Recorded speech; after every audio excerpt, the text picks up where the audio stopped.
Welcome back to your Feel Good Breakfast Show. Let's talk sports, baby. The countdown to the AFCON 2025 is officially on. And with Absa Football Fridays, as you know, powered by Absa in partnership with Visa, the official payment partner of AFCON 2025, we're bringing you everything you need to know as the road to Morocco begins. I want to do yourself a favor, okay? Yes. Just, do you have boots of any kind? Buy yourself These some boots football on boots. me. Exactly. You I got don't thigh-high understand what I boots. mean. I know. I should have thought about that question before I asked you. It was just silly. It was silly of me. What are you asking me? No, if you've got boots, put them on again. Put them on. If you played hockey, put on your hockey shoes again. Just feel that feeling. I want you to do that if you've got your old footy boots about, because there is something magical happening right now. This could be our year. And we want to delve a little deeper into the groups so you can start to understand where we're sitting. So the groups are set for AFCON 2025. The anticipation obviously building. Africa is getting ready for another unforgettable football spectacle, in particular Bafana. So we thought we'd take a look at some of the groups, who possibly stands out and who could ruin the party for us. So as it stands, let's do Group A. I will take those duties. It consists of Morocco, the hosts, no pressure, Mali, Zambia, and the Comores. Okay, so home ground advantage. That's what I was going to ask you, because if they are the hosts and, okay, they're in Group A, isn't it even better for them? And they're because good. The crowds will be there to support them, But the weather they're familiar with. They will turn on you in a second. If you know, I think there's a lot of expectation, a huge amount of, we've seen it, agendas get played out through the home teams hosting of these. We've experienced this. So it can create, it can poke the beehive, so to speak, a little bit.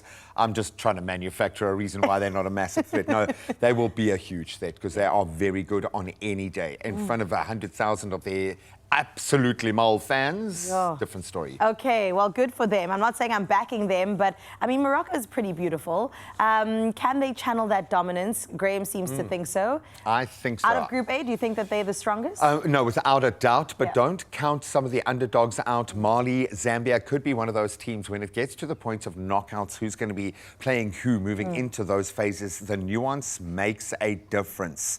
So I think don't write them off, anyone in that sense. Even Comoros, is that how you say it? I say Comores. Comores. Just say it like you're on the island and the soft wind is blowing past your face. I feel it already. Comores. It just drifts on the wind. Can we move on to Group B? Group A, they're the stars, I assume. Group B, does it kind of work down? No, it's going up to the pinnacle. Oh, it's going up? No, this is, I would call this a group of death because two powerhouses represented here. Egypt, alongside South Africa.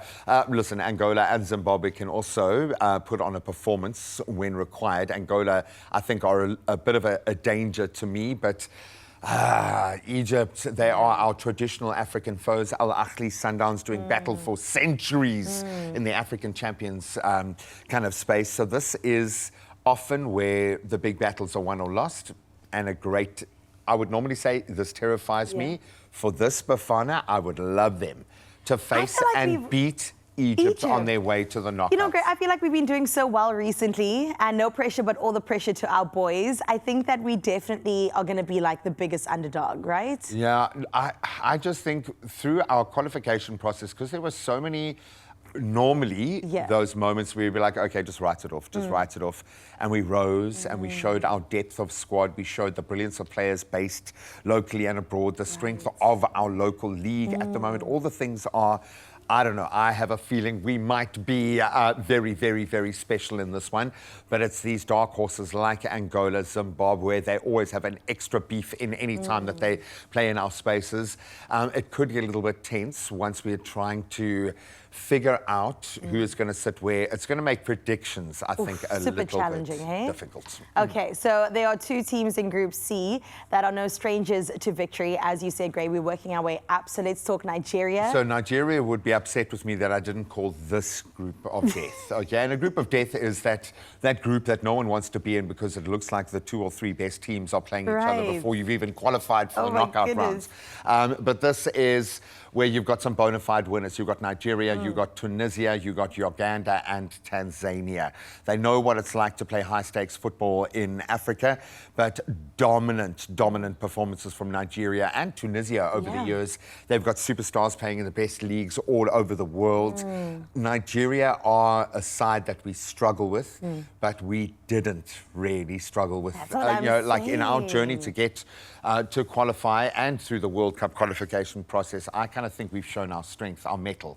Tanzania, again, could be a dark horse. All right. Well, Group D, they've got Senegal, DR Congo, Benin, Botswana, and I definitely am so excited to see what they bring to the table as well.